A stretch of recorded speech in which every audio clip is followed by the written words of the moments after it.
Jobless and feeling like a total deadbeat, I had to crawl back to my parents' place. That lasted until my mom chucked my stuff at me and told me to get lost. That whole thing really messed me up.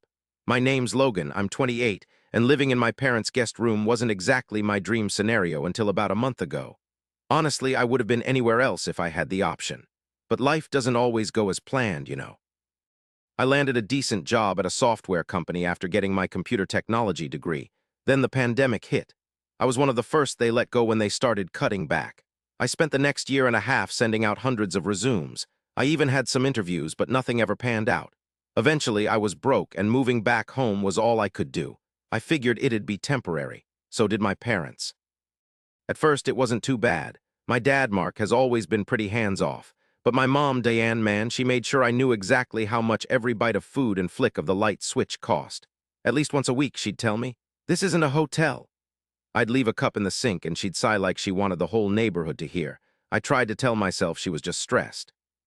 But those little digs turned into straight-up insults pretty fast.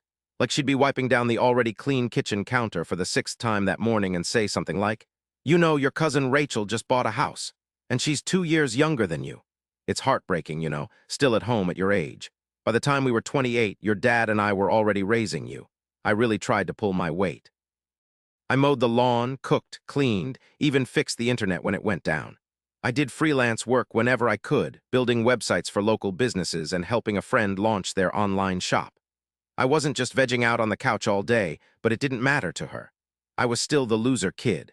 It didn't make things any easier that my younger brother Jordan was basically the golden child. He's 24, lives in a fancy high-rise downtown, works in finance, and makes sure everyone knows it. Unless it's a holiday or mom begs him to come to dinner. Which, let me tell you, is rare. It's like magic, honestly. The second he walks in, mom's whole demeanor changes. She's all smiles and sunshine. "My baby's here." And then, "You look so fit, working out." Meanwhile, I'm trying to disappear, hiding in the corner with a giant bag of recyclables. I saw it coming, the tension, when Jordan showed up for dinner one night. They always treat me like I'm invisible, so I was setting the table, throwing mismatched plates down like I always do. Jordan barely even glanced at me.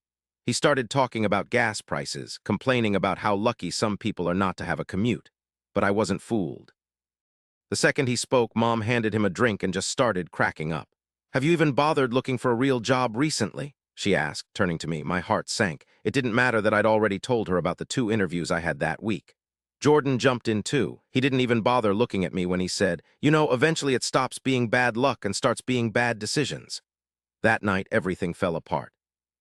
I didn't even raise my voice. Nothing was thrown. It felt like I was 12 again. I grabbed my plate, went back into the kitchen, and ate at the counter in the dining room. I could hear them laughing. I heard some of their comments, but they were all mixed up. Stuff like, "Can't coddle him forever," and "Needs to grow up," and "It's just embarrassing now." The next day, Mom strolled into the room while I was working on a freelance project. I was redesigning the website for a local bakery, and I was sitting in the den with my laptop. No knock, nope. I knew something was up when she crossed her arms and stood in the doorway. "You need to start paying rent," she said flatly. I just nodded. I'd heard it all before. "I will once I finish this site," I promised. "They're paying. Maybe someday isn't good enough," she shot back. "Now, I'm talking about today." I looked at her, confused. "You want me to pay? I don't have to write you a check." "No, Logan," she said. "I want you to grow up. We've done enough of this. We've gone way too far." Man, that stung.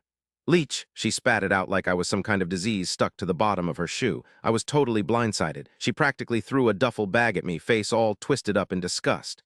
Before I could even say anything, she yelled, "Get out. Go be a leech somewhere else."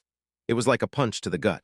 I didn't even try to argue, not a single word. I didn't even cry, surprisingly. I just packed my laptop, charger, and toothbrush, zipped up my bag, and left. That word, leech, it just kept ringing in my ears as I walked down the driveway. For a while, I bounced around, crashing on my buddy Lucas's couch, then squeezing in a few days with my ex. He was surprisingly cool about it, let me stay while I got my act together. Even though it was scary as hell being on my own, that whole experience really lit a fire under me. I started freelancing more, even helped a local artist set up an online shop to sell her art. Then one night, bam! A recruiter messages me on LinkedIn after checking out my freelance work. A week later, I was interviewing for a remote job with a tech startup, and I actually got it. The pay was good enough to start getting my life back on track, though I wasn't exactly making bank. But the best part? Full benefits, and I could work from anywhere. That's when I did something that even shocked me. I finally bought a little studio apartment using the money I'd been saving from my freelance work. It was mine, you know. No one else could take it from me. I didn't want to be a burden to anyone. About 3 weeks later, I moved in. While I was working on a project, I saw my dad had called. I just let it go to voicemail because I hadn't heard a peep from him since I left. Not even a "how are you?" Then another call came and then a text. It asked, "Why did the bank freeze our account?" I was like, huh. And then it hit me. Something I'd been kind of dreading for weeks. Dad had asked me to help them change their joint banking stuff when I was between jobs. He wanted me to set up their online access, mobile banking, and the big one, connect their account with their tax software. Since he was tired of going to the bank and I was good with tech stuff, I'd walk them through everything. My phone number and email were listed as recovery contacts on their joint account. I was even a secondary administrator, not to buy anything, but just to fix problems if they came up. Yeah, I still had access. I took a minute to answer. I just sat there staring at the message. My dad was probably freaking out at the bank, and my mom was probably pacing back and forth, maybe even calling the customer service line, only to be told they needed access from a secondary contact to get things back on track because of a verification lockout. Finally, I started typing a response. So I said, "Ask the leech." Just those 3 words. No emojis, no explanation. Boom, everything blew up. Before I even thought about making lunch, my phone started buzzing again less than an hour later. My mom had missed 3 calls in like 5 minutes. Then the texts started pouring in. "Logan, this isn't funny," one said. "Call your dad back. We can't pay the credit card bill. Are you really doing this to us after everything we've done for you? Fix this." I didn't reply. For the first time in ages, I had the upper hand, and I wasn't about to throw it away. I wasn't trying to hurt them, that wasn't the point. What I wanted was for them to finally see me.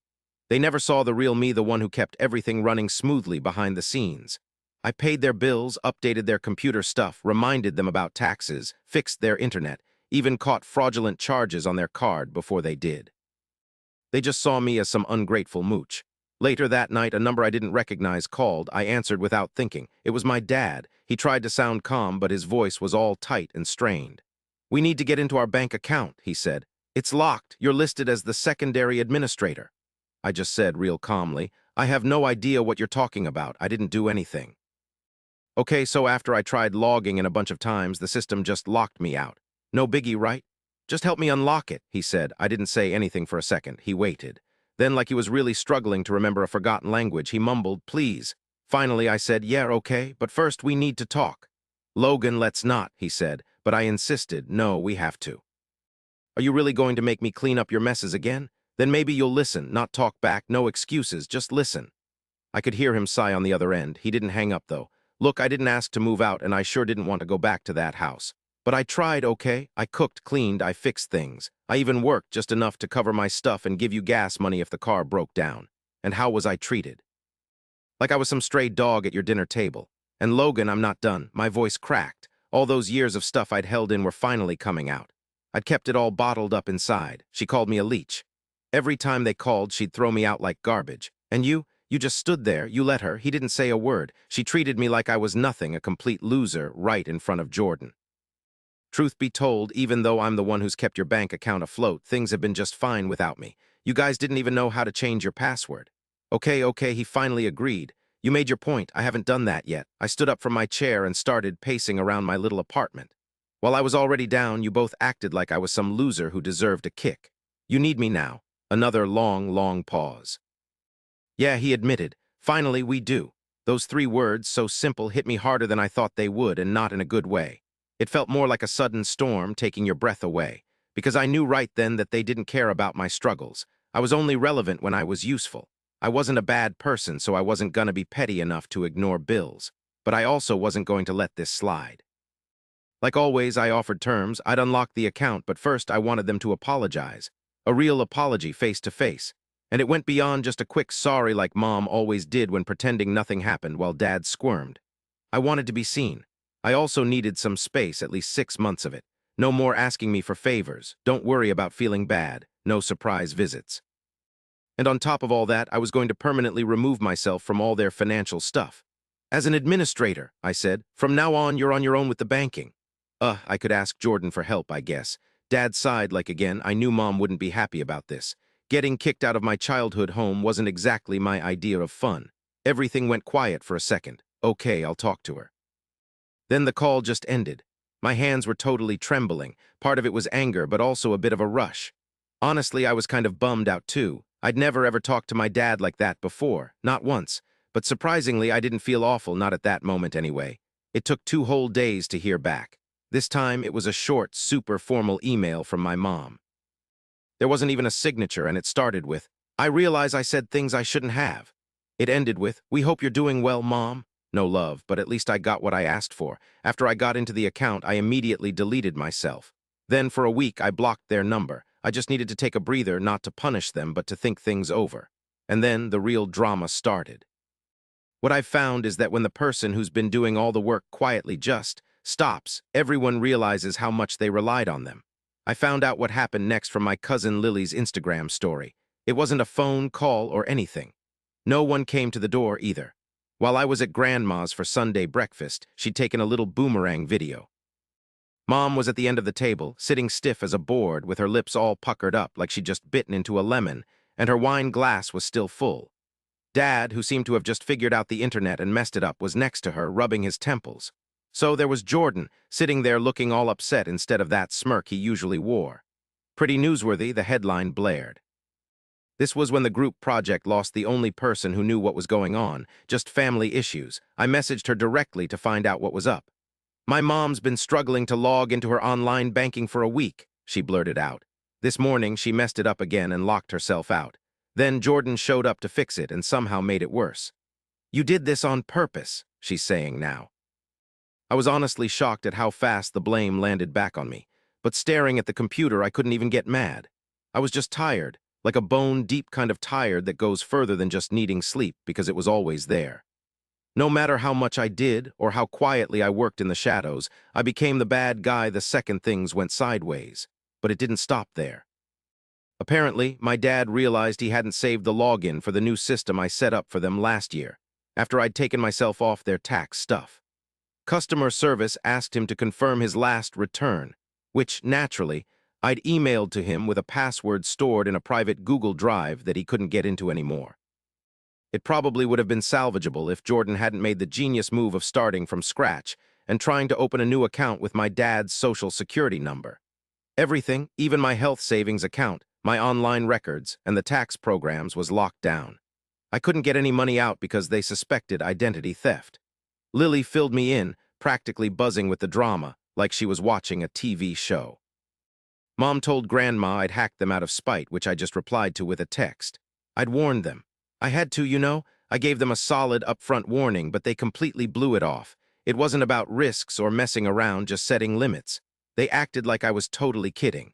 Then a week later, there was a knock on my apartment door. I knew who it was before I even looked. There's a certain sound, a particular echo, when someone's in the hallway, heavy, slow footsteps. I slowly opened the door, and there they were, my parents. Dad's tie was a little crooked, like he'd rushed, and Mom was clutching her purse like she was ready for a fight. They didn't say anything. I just stepped aside. "If you're here to yell, save it," I said. They walked right in before Mom even cleared her throat. There was a whole minute of silence. "We need your help," she finally said. This was the same woman who'd told me to get lost and tossed my stuff out 3 weeks earlier. Now she was standing in my little apartment, looking at my cheap IKEA furniture and the half-eaten takeout, begging for help. It felt so unreal. I already knew what had happened, even if Dad tried to explain it. Jordan was so embarrassed, he couldn't even admit he didn't know how to fix it. It wasn't like it was an Excel spreadsheet or something. He tried, totally messed it up, and then just walked away. My mom mumbled something about not even being able to get into our joint savings account. Our mortgage was late, and now we're getting hit with late fees. "That's awful," I said. "You guys must feel totally trapped." When she looked up, all that anger was gone. Her voice shook a little. "I'm sorry," she whispered. I was stunned. It wasn't some passive-aggressive apology, no buts or conditions, just "I'm sorry." "We didn't realize how much you were doing," my dad added. "We thought we were being nice letting you live with us, but we totally missed it." That's when it all broke, not for them, but for me. I let it all out. Everything I'd been carrying around.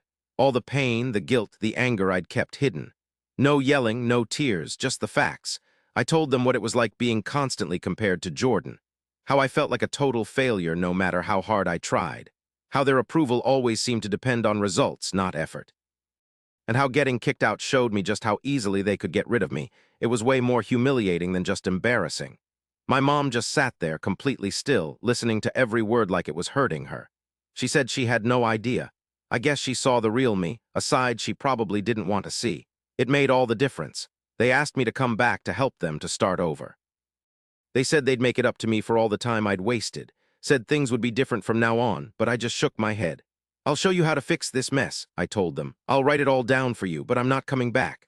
I have a job, a lease, and finally some peace. They looked stunned, like my tiny apartment was some kind of act of rebellion, but it's my sanctuary. I got my laptop and sat them down. Fixing everything, resetting passwords, verifying their identities, calling tech support took 2 solid hours. Mom mostly stayed quiet. Every time my dad had to answer another security question, he'd mutter under his breath, "This is insane." When we were done, I closed the laptop. "I'll send you those instructions," I said, "but that's it. No more admin access for me. I'm not your free tech support anymore. You're adults. Figure it out." They stood up too. Dad gave me a nod, almost polite. Mom didn't say anything, but I could tell she wanted to, and that's when I felt it freedom. A feeling I hadn't had in ages. I wish I could say that was the end of it, that they respected my boundaries after that, that we all moved on with a newfound respect for each other, that they learned their lesson. But families like mine don't change overnight. There wasn't some magic switch that suddenly made them self-aware or humble. The whole thing really started way before that moment. So, about 2 weeks after they left, I started getting weird messages. No, not from my parents, believe it or not. They actually left me alone for a bit. Instead, it was from the people around them. My Aunt Cheryl messaged me on Facebook. "Hey, sweetie, heard you're on your own now." "That's awesome. Diane said you've been distant lately. Just wanted to see if you're all right." Then my cousin Trevor sent me a screenshot of my mom going ballistic in some group chat. It said, "I think Logan's being manipulated by his new job. He's changed. Cold, distant. I don't even know him anymore. All he did was ask for help, and he acted like I'd kidnapped him." Next came Jordan. He hit me with a long, full of himself email. "Hey man, I get that there's been some drama, but I think you should own up to some of it too. Even if mom and dad aren't perfect, they're still our parents. Maybe try to be more understanding instead of blaming them. We all go through tough times. It doesn't mean everything is against you. Let's catch up soon, maybe over coffee." I just deleted it without replying. You see, it wasn't about one fight or one mean thing said or one horrible day. And that's what they just couldn't grasp, what still didn't make sense. Years went by. I'd been the go-to helper for years, and even though I'm really good with tech stuff, I was never really included as an equal. It was always, "Jordan did this, Jordan did that." Like he'd found the cure for cancer, you know. Meanwhile, I was busting my butt, but my wins totally ignored. He got fancy watches and family dinners, all while my birthday cards said stuff like, "Maybe next year will be better." It was a slow, agonizing death by 1,000 tiny cuts. I didn't want revenge, nothing crazy like hacking into his social media or ruining his credit. Nah, I wanted something way more lasting. I craved freedom, self-respect, and the satisfaction of building a life without them. And honestly, that chance came faster than I expected. My job announced they were opening a satellite office in Toronto and expanding their remote team. About a month after our last fight, a bunch of us got relocation bonuses and I jumped on it. A fresh start. A whole new city. No family dropping in. I found a small, cozy one-bedroom apartment downtown, amazing city views, and a desk all my own. It was mine, all mine. And I paid for it myself, not a penny from the people who always called me a leech.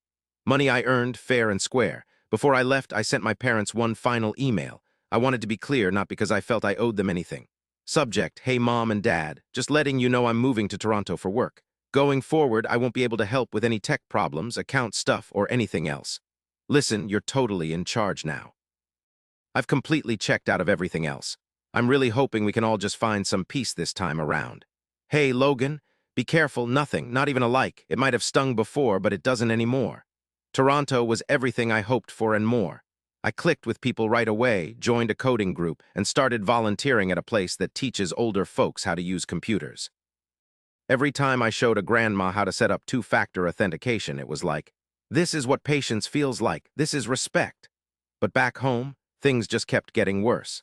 Lily, my unofficial family gossip, told me Mom was trying to get Jordan to do all the stuff I used to do. He said he was swamped. She kept nagging him, though. She even said to Logan, "Logan used to do all this without complaining." And he snapped back, "Well, maybe you shouldn't have treated him like dirt then." Turns out even their golden boy had his limits. And then the real kicker happened. It was their taxes. Dad messed up big time. He put their mortgage interest in the wrong spot on the form, and boom, audit. Not a full-blown federal investigation, thankfully, just enough to make them redo everything and talk to the IRS about years of stuff. So they tried to get a hold of the tax software people, but guess what? They couldn't even get into the recovery email. I had shut that down when I cut ties, so it was totally gone. They needed a real accountant, like a real one, not some guy who texts at midnight and charges $150 an hour. But honestly, the money wasn't the real problem. It was all about control. They were used to having someone around, someone who'd fix everything immediately, out of fear or shame or just desperate to be liked. That person isn't here anymore. They didn't even tell me about the audit. It was Lily, of course, who clued me in. She said, "Mom's been in a foul mood for days. Dad messed up the taxes," she said. Something like, if that leech was still around, this wouldn't have happened. Lol, it hit me then. She still called me the leech even after everything. Not to my face, but behind closed doors with people she thought would back her up. And that should have hurt. It should have opened up that old wound again.